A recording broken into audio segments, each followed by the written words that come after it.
Hello everyone, I'm Rick Janzen. Welcome to my fly bench. The humble hare's ear nymph.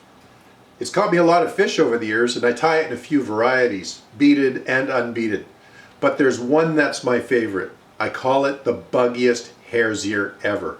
Once you've seen it, if you don't agree with me, please let me know in the comments below. I'd love to hear from you. So let's take a look at the materials you're going to need to tie the buggiest hare's ear ever, with just a little bit of flash.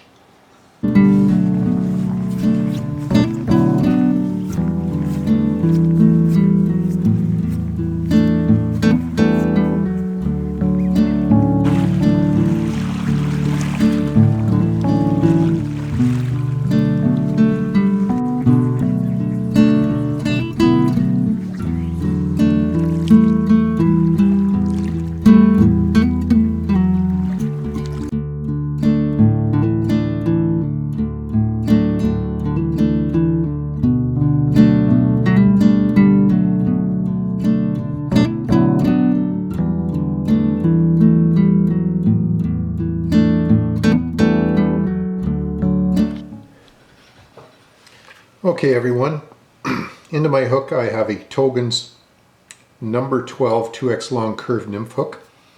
I'll also tie this on a regular wet fly hook with a straight shank on there, but usually it's 2x long because of the nature of the body. Of course I'll tie it smaller as well, number 14s and 16s. So the first order of business is to come in with my lead wire, and what I do here is keeping the lead wire on the spool. I'll grab the tag end and wrap about 5 or 6 wraps around the shank of the hook and break it off with my fingernail. Then I'll compact those coils together and set that lead up where I want it, about an eye's length behind the eye itself. So I want a little gap in here. It makes tying the head much easier. Now I will give that a drop of super glue to hold it in place. I like to do that to prepare the hook, the weight in there, and I'll let that cure for about 10 minutes.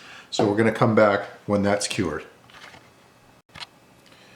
Okay, now that the glue has had some time to cure, I take that tag end and I use my bodkin to simply coil it around the remainder of the hook shank there and then pack it up against the rest of the coils. So I've got, in the end, I've got about 8 or 9 coils of lead there.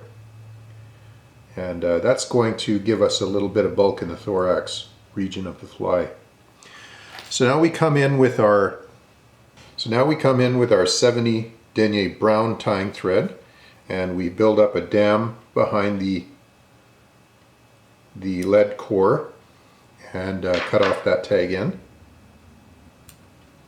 And we go over the lead to the front of it, building up a dam in front as well, and then back over it to the back side there.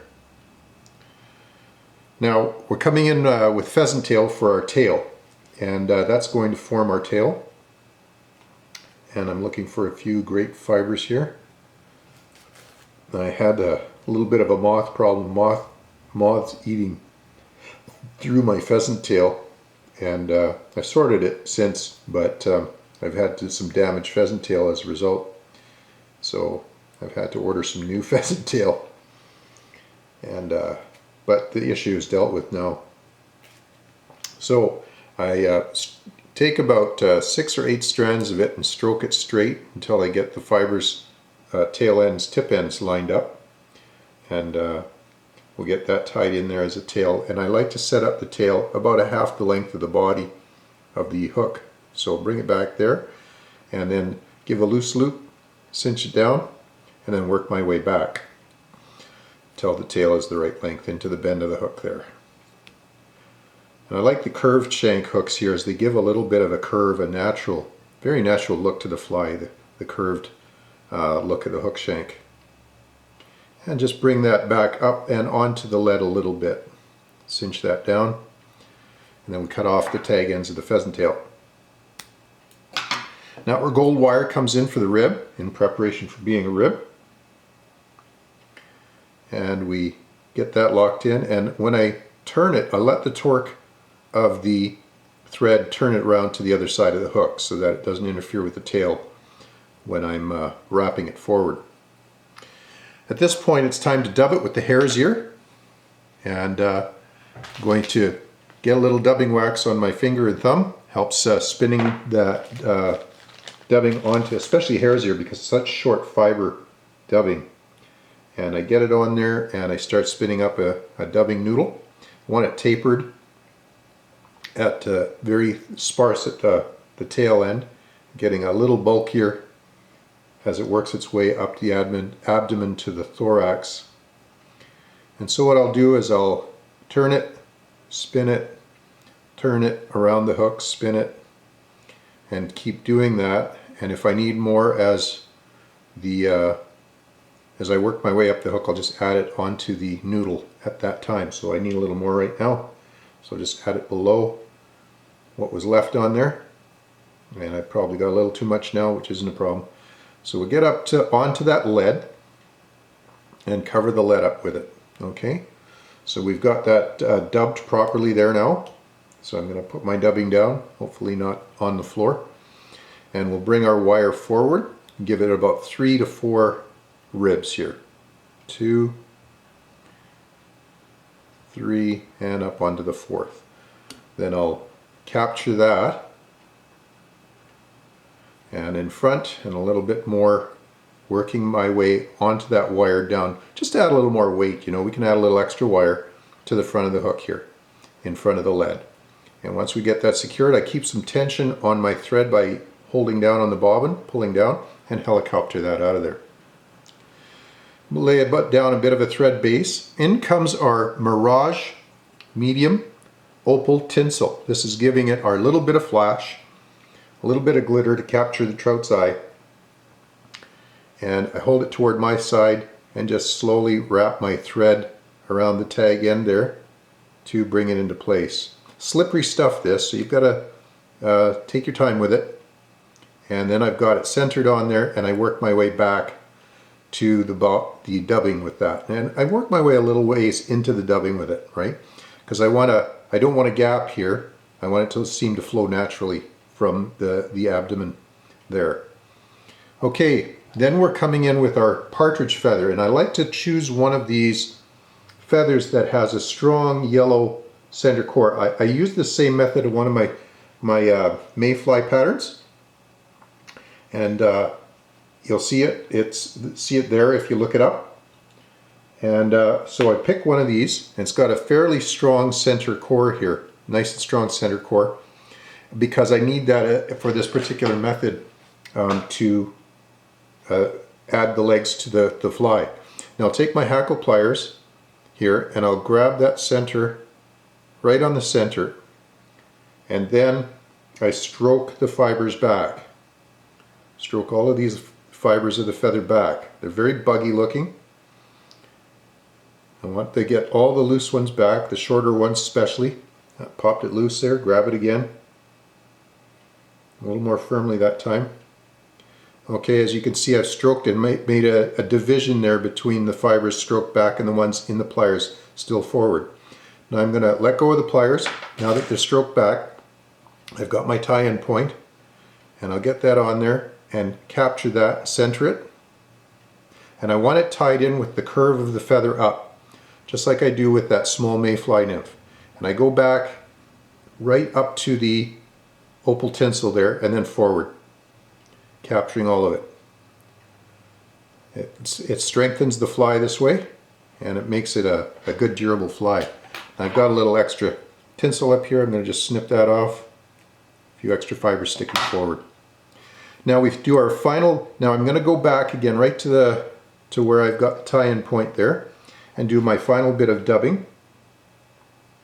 One short noodle here, not too bushy, just enough. We've got enough bulk there with the lead wire and the other materials tied in the thread to give it a wider thorax region. And there we do. We're going to dub that forward and stop there. We've got nice buggy looking dubbing there. And now we bring our feather forward, and we begin stroking back on the legs we want back there. We get those legs separated, and we take our time picking the particular leg fibers that we want on the feather.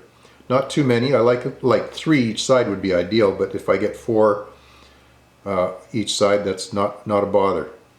Now that I've got those set in there, I'm taking my time because I've done a good job to here, and I want to keep it tidy and not break my feather off at this point.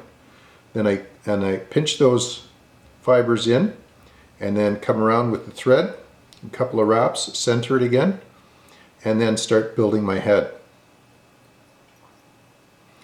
Now that those legs are in there, I can snip off the remainder of the feather. Then we come forward with the opal tinsel. Now, because this stuff is slippery, you really have to capture it well. I switch hands and I hold it taut on the center, and I give it about 3 or 4 good wraps before I let go of it. And now we've got that in there. I like to pull up on it and give it some more wraps. Make sure it's well secured, 1 in front, 1 or 2 in front, and then behind again before I cut off the opal tinsel. Now I've got some errant hare's ear there. I'll just tidy that up, being a bit fussy.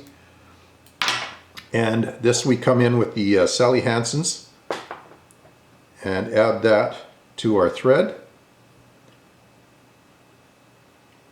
to cement our head in place, and then a whip finish will complete the fly. Now I think this is the buggiest looking hare's ear you can get. It's got the added weight, so this is a great pattern for lakes or rivers, still waters or moving water.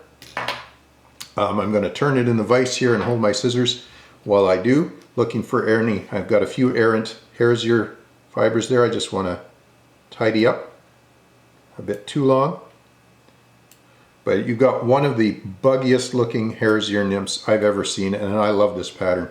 Love to hang it under an indicator in the lake when the mayflies or small caddisflies are coming off.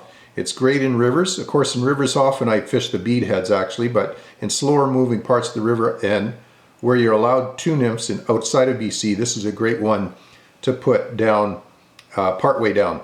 You've got your point fly, which is heavier, pulling it down, and then this one a little higher up. But I love that little bit of flashback on there, those buggy looking legs, that buggy hare's ear with the pheasant tail. It's hard to beat. If you enjoyed this video, please consider subscribing to my channel if you haven't already. And I invite your comments. Do you think that's a buggy looking fly, one of the buggiest you've ever seen? If not, show me pictures of yours. I'd love to see them. Thanks for watching. Good luck and tight lines.